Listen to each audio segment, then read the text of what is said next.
Let's take a look at OpenStack, the open-source cloud computing platform that started with NASA's forward-thinking approach to technology. In the late 2000s, NASA was faced with a huge challenge.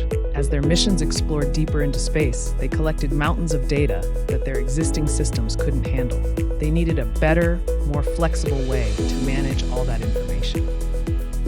In 2010, NASA teamed up with Rackspace, a leader in cloud computing, to create OpenStack.